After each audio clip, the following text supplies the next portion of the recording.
J.R. Mundinger here for New South Outdoors, and boy do we have a great show for you today. We're fishing beautiful Lake Seminole with B.A.S.S. Elite Series Pro JTodd Tucker, who's preparing for an upcoming tournament. Grab a cold drink, sit back in your favorite chair, and hit that record button because you won't want to miss this.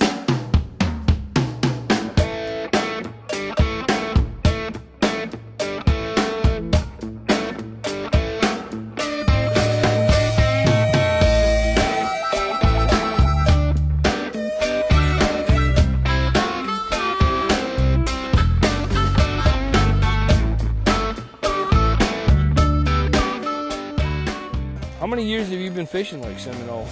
Since I was 12 years old. Remember going into Jack Wingett's, and we moved here from actually Kansas. And I remember going into Jack Wingett's and I put sugar on my grits. And then nobody does that down here, so I got made fun of a lot for putting sugar on my grits. Well, there was a time back in the 90s when the Flint River had flooded and wiped out all the grass beds. 94. What, 94? The flood of 94. Flooded Albany, Georgia, and flooded the Chattahoochee and the Flint both flooded. They come together, of course, here where we're sitting. What did that do to fishing down here when it wiped out the grass? It just destroyed it, you know, it really did. It was the fishing was just terrible, actually. And then since then, it's gradually came back, and now the fish are bigger than I've ever remembered them. There's more 5 to 8 pound class fish in Lake Seminole than anywhere in the country. But sometimes it's a hard fishery. I mean, you look at the grass that we have right here. This grass is everywhere. I mean, it's absolutely everywhere this time of year. And these fish they can just get in it, and if they're not real active, you're just not going to catch them. Or do they? But do they spray this hydrilla? Do they try to control it down here? You know, they haven't sprayed it in a while. They've been spraying a little bit around, you know, the boat docks and what have you. But as far as actually maintaining it in the lake, they've pretty much left it alone, which is good. It's great for the fish. Come spring, when the fishing's good, you'll be glad that they did. I mean, it creates a heck of a fishery.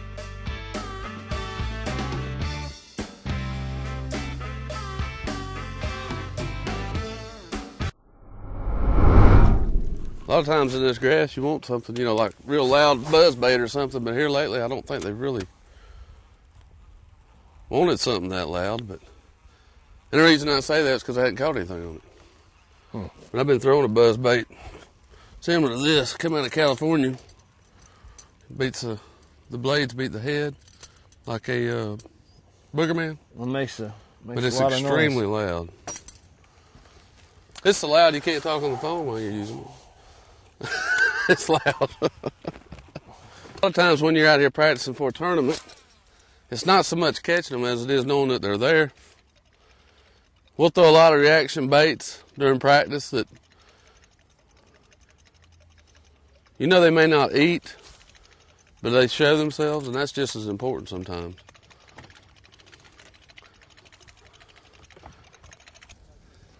If you want to guarantee you can catch that fish the next day quickly, we'll make that fish bite. We'll take what we call a hangman, you know, and tie it on the end of your line. It screws into the top of your plastic.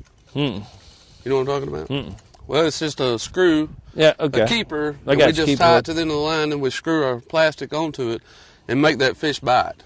And when she bites, we make her pull that plastic off there. Well, what it does, it just gives her a lot of confidence in what she's doing. And the next morning, when you show up on her the first flip, she's in your line well. What that does, it saves you time that day for a 3 or 4 day tournament. You're not going to be able to find enough fish in practice to support that. So you're going to have to catch those fish that you found as quickly as possible, and then you're on the trolling motor burning your batteries up looking for more fish the next day. That's the only way to win in a sight fishing tournament. But Lake Seminole is the most phenomenal sight fishery there is. I mean, there's not another lake in the country that's any better than this lake. If you want to know how to sight fish, come here in March. You'll find sight fish everywhere. What do you say we go find a new spot up the lake? Hey, that's a great idea. I'm with you.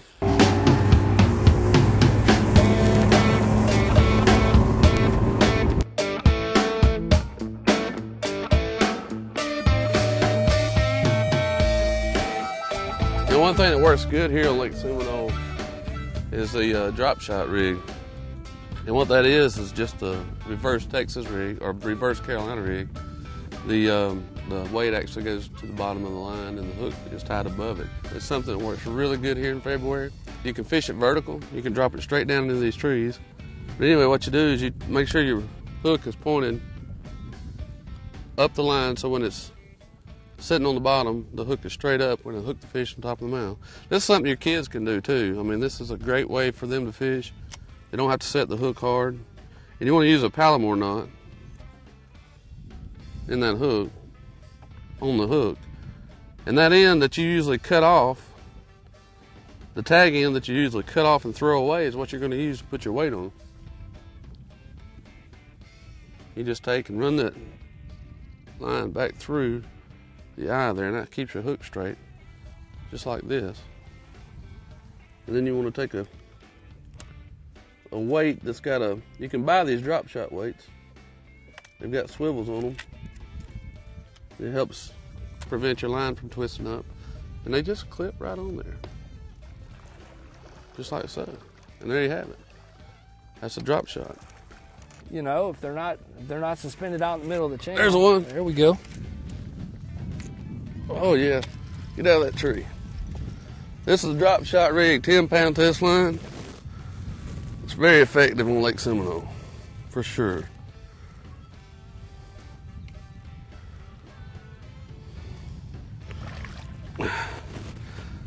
$10-pound test line, you know, I don't usually like to lift them over the side of the boat with 10 pounds because I broke too many off, but that's a nice, healthy fish, you know, Lake Seminole. Good tournament fish. Yeah, oh yeah, for sure. You know, and it's tough like it is. This is always, I mean, this is a small fish for Lake Seminole, but today, and a few bites that we've been getting, glad to have him though. I'm ready to catch one of them. All right, let's get When's it my turn? I'll put you the right color. All right, all right. All right. I figures. Backboating me and coloring me. Mm-hmm. Mm-hmm.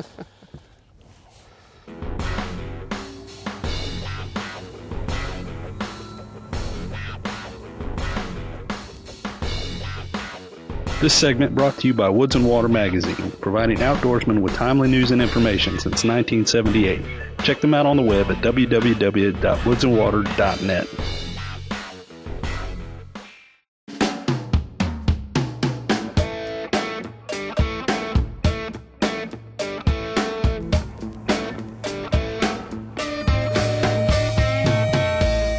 Hey, welcome back everybody to New South Outdoors. Scenery's changed a little bit. We've moved to another part of the river. And JTodd, why don't you tell us a little about what we're going to be doing up here? Well, what we have up here, this is the Flint River. And we may get a little bit more water movement up here. The water's got a little off-coloredness to it. So, you know, the sun's getting high. There's some hard bottom up here that we're fishing right now. And there was some shad here yesterday, so we're going to try this spot and let's see if it's slow down, throw a Carolina rig.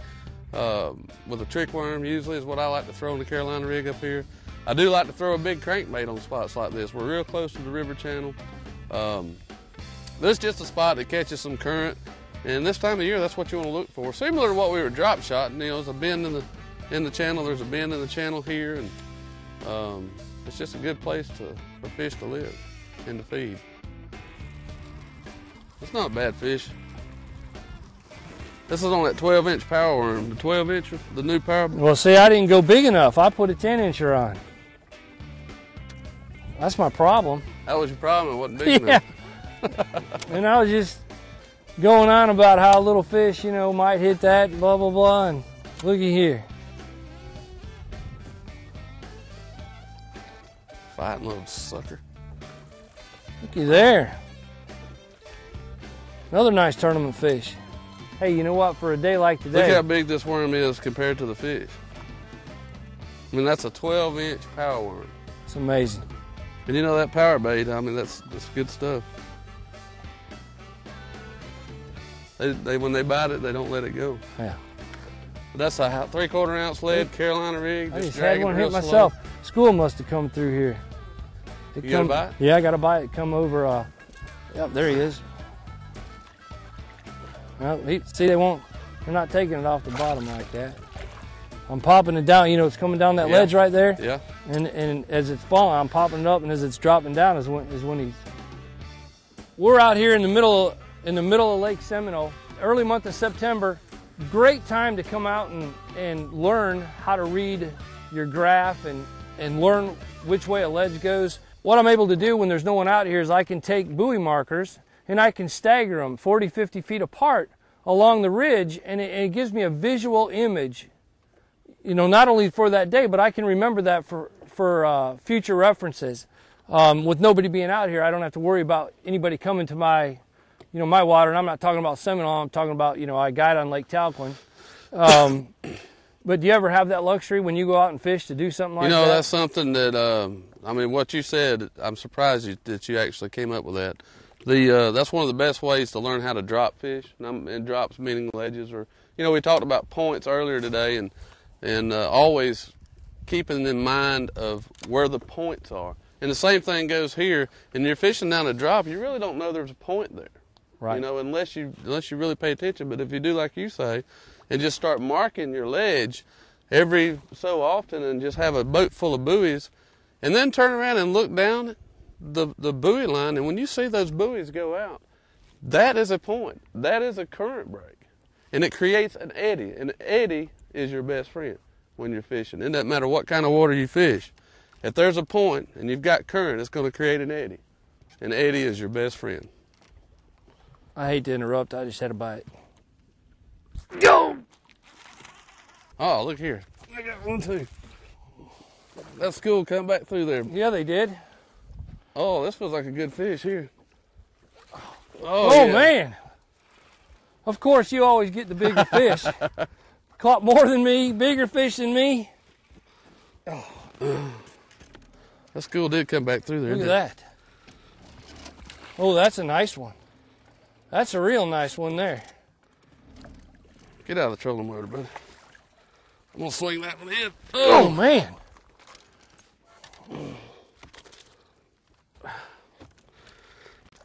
That's a good Seminole bass there. Heck yeah. That little run up here paid off, didn't it? Yeah, it sure did. We moved 5 minutes How much up bigger away. is mine than yours? Oh, well, we won't go there. That was a 12-inch worm, right? That's a 12-inch worm, yeah. Again. All right, well, it paid off coming up here. Yeah. We appreciate the advice of throwing the big worm. We appreciate the advice on the buoy. I wasn't even thinking about it, and I was out here kind of lost, and we threw a buoy down, and there was a school of fish. So we're fortunate we did catch. That's the best day I've had over here in 2 or 3 days. So. All right, well, let me get this guy back in the water, and stay tuned for more new South Outdoors. This segment brought to you by Hunt Club Subs and Grill. Check out their online menu at www.huntclubsubsandgrill.com.